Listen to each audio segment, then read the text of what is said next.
జై వీరబ్రహ్మ జై గోవిందమాంబ జై డేడిబి కృష్ణమాచార్య శ్రీ బ్రహ్మపదం. ప్రకృతి అల్లారు ముద్దు బిడ్డ మన తల్లి భరతమాత, అరణ్య పర్వత జీవనది సుందర సాగర సుశోభిత పుణ్యక్షేత్ర తీర్థ ప్రాకార గోపుర నిర్మిత నిత్య కళ్యాణ శోభిత నిర్మలానురాగపూత మన తల్లి భరతమాత. ఇది వేదపుడమి, కర్మభూమి, ఎందరో మహనీయులు నడయాడినటువంటి పవిత్రమైనటువంటి ధరిత్రి ఈ భారతావని. అటువంటి పరంపరలో 400 సంవత్సరాల క్రితమే విశ్వభవితను చెప్పిన కాలజ్ఞాని జగద్గురు శ్రీమద్ విరాట్ పోతులూరి వీరబ్రహ్మేంద్ర స్వాముల వారు. అటువంటి గురుదేవుల యొక్క ఉపాసన ఫలితంగా నా జన్మ చరితార్థమైంది. నేడు సుదినం అటువంటి మహనీయుల యొక్క పరంపరలో సుమారు 11వ శతాబ్దంలోనే కులమత వర్గ వైషమ్యాలనేటువంటి కంచుడొక్కలు పొగలగొట్టుకుంటూ సమానత్వ విలువలతో కూడినటువంటి సమాజ స్థాపకుడైనటువంటి మహోన్నతమైనటువంటి జగద్గురువులు రామానుజుల వారి యొక్క మహోన్నతమైనటువంటి ఈ వేడుకకి శ్రీకారం చుట్టడం నిజంగా సాయి వెంకట్ గారి యొక్క ఏ జన్మకు సంబంధించినటువంటిదో ఈ పుణ్య ఫలితం. అందుకే అంటుంటారు, ఎన్ని జన్మల ఎన్ని నోముల పుణ్య ఫలితమో. ఎందుకంటే ఆనాడు కులమత వర్గ వైషమ్యాలని ఈనాడు ఎలాగ తగులాడుకుంటున్నామో, శైవం వైష్ణవం మధ్య తెగలుగా మరి ప్రజలందరూ కూడా హింసించబడుతున్నటువంటి సమానత్వం లేనటువంటి పరిస్థితులు ఒకవైపు ఉంటే, భగవద్ రామానుజుల గురించి రెండు ముఖ్యమైనటువంటి అంశాలని నేను చెప్పేటువంటి ప్రయత్నం చేస్తాను. ప్రపంచంలో ఎవరికైనా సరే గురుముఖతగా ఏదైనా మంత్రాన్ని స్వీకరించాలన్నటువంటిది పెద్దలు చెబుతూ ఉన్నటువంటి మాట. కానీ దీనజనులు ఉంటారు, గురుముఖత మంత్రం తీసుకోలేనటువంటి వాళ్ళు ఉంటారు. బ్రాహ్మణులు వైశ్యులే కాదు, క్షత్రియులే కాదు, శూద్రులకు సైతం కూడా భగవత్ తత్వాన్ని అలవర్చాలన్నటువంటి మహోన్నతమైనటువంటి అంశంతో ఓం నమో నారాయణాయ అన్నటువంటి మహోన్నతమైనటువంటి అష్టాక్షరీ మంత్రాన్ని విశ్వవ్యాప్తం చేసిన మహనీయుడు అవతార పురుషులు భగవద్ రామానుజుల వారు. ఈనాడు ప్రపంచంలో కలియుగ ప్రత్యక్ష దైవంగా లక్ష్మీ వెంకటేశ్వరుణ్ణి, శ్రీనివాసుని మనం కొనియాడుతూ ఉన్నాం.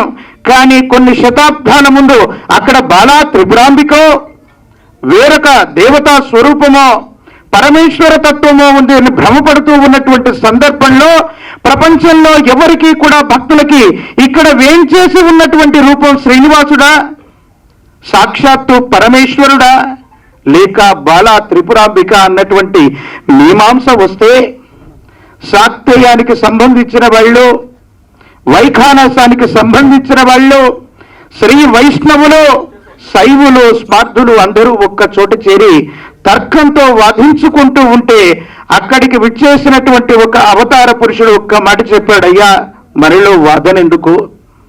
అమ్మవారికి సంబంధించినటువంటి అస్త్రశస్త్రాలు, పరమేశ్వరుడికి సంబంధించినటువంటి పాశుపతాన్ని, శ్రీ వైష్ణవుడికి సంబంధించినటువంటి సుదర్శనాన్ని, సకల అస్త్రశస్త్రాలన్నీ ఆయన ముందుంచుతాం.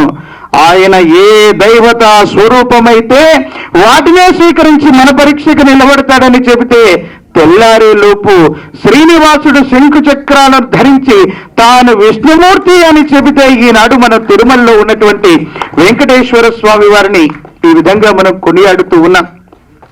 అటువంటి మహోన్నతమైనటువంటి అవతార పురుషులు, జగద్గురువులు, విశిష్టవంతమైనటువంటి ఆదిశంకరాచార్యుల వారి తర్వాత మహోన్నతమైనటువంటి జగద్గురు. ఎందుకంటే వసుదేవసుతం దేవం కంసచానూరమర్ధనం దేవకి పరమానందం కృష్ణం వందే జగద్గురుం.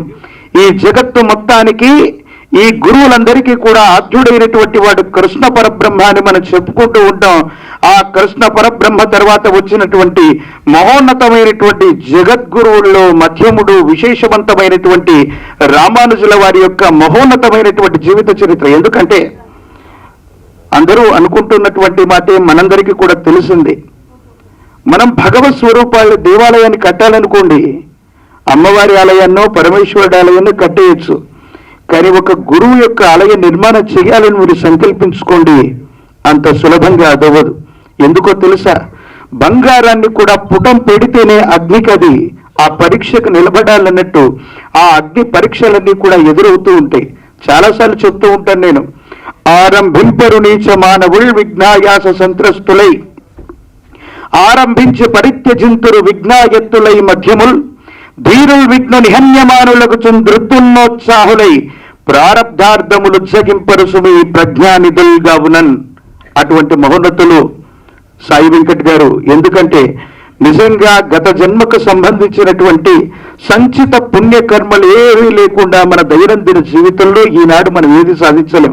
మనం అనుకుంటుంటాం ఇక్కడ వేదికను అలంకరించినటువంటి మహోన్నతమైనటువంటి మాన్యవర్యులు, ప్రత్యేకించి ఇక్కడ ఉన్నటువంటి వాళ్ళలో మంత్రులు, అమాత్యులు, గతంలో చేసిన వాళ్ళు, ఇప్పుడు పదవుల్లో ఉన్నటువంటి వాళ్ళు, మనం అనుకుంటాం 2 ఏళ్లలో 3 ఏళ్లలో మనం పోరాటం చేశామనో 10 ఏళ్ళు ప్రజా జీవితంలో ఉన్నామనో. కాదు కాదు, గత జన్మకు సంబంధించినటువంటి సంచితమైనటువంటి పుణ్య ఫలితం ఉంది కాబట్టి ఈ జన్మ అక్కడి నుండి మొదలయ్యింది. ఆ స్థితిలో మనం ఉన్నాం. ఇదే వాస్తవం, ఇదే ప్రకృతిలో ఉన్నటువంటిది. మహోన్నతమైనటువంటి ఈ చలనచిత్ర వేడుకకి, ప్రత్యేకించి టీజర్ లాంచింగ్కి మమ్మల్ని ఆహ్వానింపజేసినటువంటి ఆత్మీయులు, ప్రత్యేకించి మా ఆత్మీయులైనటువంటి గురురాజు గారు, టిఎఫ్సిసి వైస్ చైర్మన్ గా వారు ఉన్నారు. ప్రత్యేకించి మీ అందరికీ కూడా శుభాశస్సులు, శుభాకాంక్షలు తెలియజేసుకుంటున్నాను. ఎందుకంటే నిజంగా మీ యొక్క జన్మ చరిత్ర అర్థమైంది. ఎందుకో తెలుసా?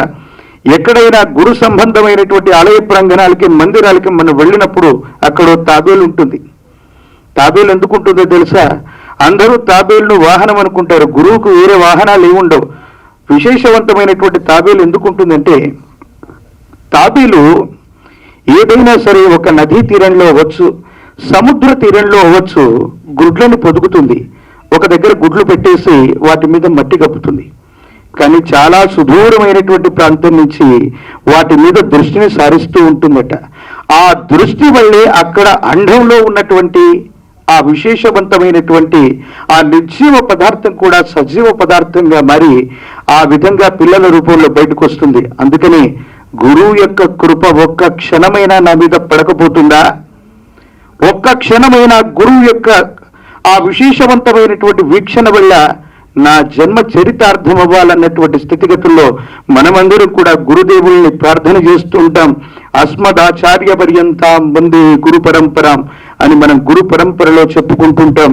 మహోన్నతమైనటువంటి స్థితిగతుల్లో అటువంటి గురు పరంపర రామానుజుల వారి యొక్క మహోన్నతమైనటువంటి ఆజ్ఞ వల్ల మాత్రమే, మరోసారి చెప్తున్నాను, అటువంటి మహోన్నతమైనటువంటి జగద్గురువుల యొక్క ఆజ్ఞ వల్ల, ఆశీర్వచనం వల్ల మాత్రమే మహోన్నతమైనటువంటి స్థితిగతుల్లో ఇవన్నీ సాధ్యమవుతాయి తప్ప వేరొక ప్రయత్నాలను ఎవరు చేసినా కూడా సఫలీకృతమయ్యేటువంటి అవకాశం లేదు.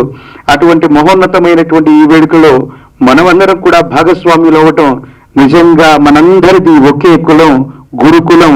ఆ రామానుజుల వారి యొక్క మహోన్నతమైనటువంటి ఆజ్ఞ, ఆశీర్వచనము మనందరి మీద ఉండబట్టి ఈ మహోన్నతమైనటువంటి కార్యక్రమానికి మనమందరం విచ్చేసాం. ఇందాక సాయి వెంకట్ గారు మాట్లాడుతూ ఒక మాట అన్నారు, ఇక్కడికి ఎవరిని రప్పించుకోవాలో, ఎవరు రావాలో, ఎవరు వస్తారో ఇవన్నీ కూడా నిర్ణయం చేసి ఉంటారని. నిజంగా అటువంటి నిర్ణయం జరిగిందేమో. అటువంటి నిర్ణయం కావటం వల్లే మహోన్నతమైనటువంటి ఈ స్థితిగతులందరికీ కూడా మేము వచ్చాం. గతంలో జగద్గురు వీరబ్రహ్మేంద్ర స్వాముల వారి యొక్క చలనచిత్రాన్ని 1980 దశకంలో నందమూరి తారక రామారావు గారు కందిమల్లైపల్లి పురసంస్థానం శ్రీ బ్రహ్మంగారి మఠ ప్రాంగణంలో తీస్తున్నప్పుడు అందులో ఉన్న విశేషవంతమైనటువంటి పాత్రను వారు ధరించారు. మరొకసారి ఇప్పుడు ఈ వేదికలో నేను ఈ టీజర్ ద్వారా సాయి వెంకట్ గారిని మళ్ళీ అదో పాత్రలో చూస్తూ ఓం నమో నారాయణాయ అంటూ మహోన్నతమైనటువంటి ఆ రాజగోపురం నుండి ఆనాడు నందమూరి తారక రామారావు గారు చేసినటువంటి మహోన్నతమైనటువంటి పాత్రను కూడా జగద్గురు శ్రీమద్ విరాట్ పోతులూరి వీరబ్రహ్మేంద్ర స్వాముల వారి యొక్క చలనచిత్రంలోనే మొట్టమొదట ఆ టీజర్లో కొన్ని సన్నివేశాలను కూడా రామానుజుల వారి గురించి చేసినటువంటి వృత్తాంతాన్ని మనం చూస్తాం. మహోన్నతమైనటువంటి స్థితిగతుల్లో ఇంత త్వరగా, ఇంత వేగవంతంగా అటువంటి జగద్గురువుల యొక్క చరిత్రని ఈ విధంగా ఈ విధంగా చేయటం అన్నటువంటిది మనందరికీ కూడా అసాధ్యం. ఎందుకంటే అది గురు కృప వల్లే జరుగుతుంది. రామానుజుల వారి యొక్క ఆజ్ఞ ఫలితంగానే ఇది సంభవించింది. మరొకసారి మీ అందరికీ కూడా శుభాశస్సులు శుభాకాంక్షలు తెలియజేసుకుంటూ ఈ చిత్రం ఈ భూమండలం అంతా వ్యాపించాలి. సనాతనమైన ధర్మం ఎక్కడెక్కడైతే ఉందో, వైదిక మతం ఎక్కడెక్కడైతే ఉందో అక్కడికన్నిటి కూడా వ్యాపింప చేయాలి. అటువంటి జగద్గురువులు వారికి శక్తినివ్వాలి, బలాన్ని ఇవ్వాలి, తేజస్సునివ్వాలి. విశేషవంతంగా వారికి మరొక్కసారి ఆశీర్వచనాలు అందజేస్తూ సెలవు తీసుకుంటూ మీ కృష్ణమాచార్య బ్రహ్మపదం. జై వీర బ్రహ్మ జై గోవిందమాంబ జై. జై రామానుజాచార్య.